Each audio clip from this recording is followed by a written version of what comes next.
I'm Dr. Stephen Taylor here with Mary Lou Newbold. Hello, Mary Lou. Hello, Dr. Taylor. It's always a pleasure to be here. Why, thank you. Well, there was no Christmas spirit at CenturyLink Field on Christmas Eve as the Arizona Cardinals beat the Seattle Seahawks 34-31 in the last seconds of Saturday night's game. There was no ho, ho, ho, that's for sure. Just a whole lot of coal. Yeah, and it wasn't a stellar performance in the first quarter, and we lost yet another key player to a season-ending injury. We did.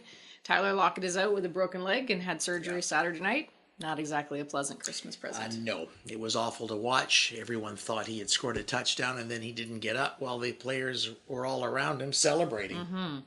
It's a tough sport, and anything can happen. I used the injury part of the game in our Facebook live chat and asked you about eye injuries and Christmas toy concerns. You did.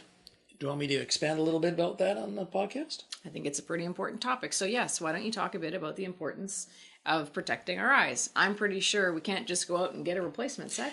Not really. They do make them in glass, but nothing you can see out of. No. We need to make sure that certain toys are used under supervision, and in some cases, they probably shouldn't be used at all.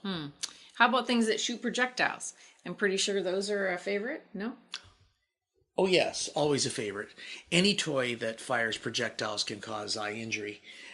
This year's toys to avoid are the Nerf Apollo launcher and the slime ball slinger that can fire projectiles up to 30 feet. That's just what you want in the house. Not in this house.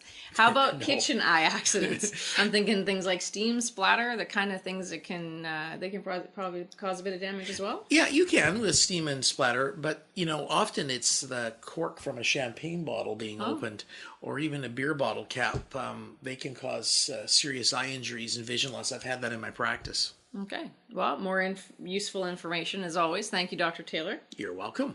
Can we move on to a more pleasant topic like the plays of the game? Of course. And we agreed that we had two plays this time. Doug Baldwin made a fantastic catch and ran with the ball to score a touchdown. Yep. Here comes the blitz. Russell steps up, throws. Doug's got the catch. Turns back inside 30, 25 running, 20, 15, 10, 5. Who's in? Touchdown! Seahawks! Doug Baldwin from 42 yards out. And shortly after that, Jimmy Graham did the same thing. But they need 2 touchdowns. That's the issue. Wilson fires one. There's Jimmy Graham with a catch and a run. Rumbling on in. Touchdown. Seems like a pretty simple formula, Josh.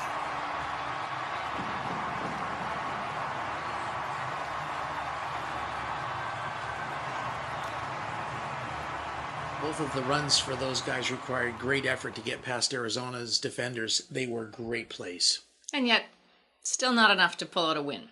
Our Seahawks have some work to do this next few weeks if we want to get through the playoffs to another Super Bowl appearance. Yeah, that's very true. I think at this rate, we will watch 1 week at a time and 1 game at a time and see how this all plays out. So we are on a game-by-game basis, and I can't believe it's the end of the season, the end of this week. It One more is. game. And I think with that, it's about the end of our podcast, too. I agree. I'm Mary Lou. And I'm Steven. Go Hawks! Go Hawks.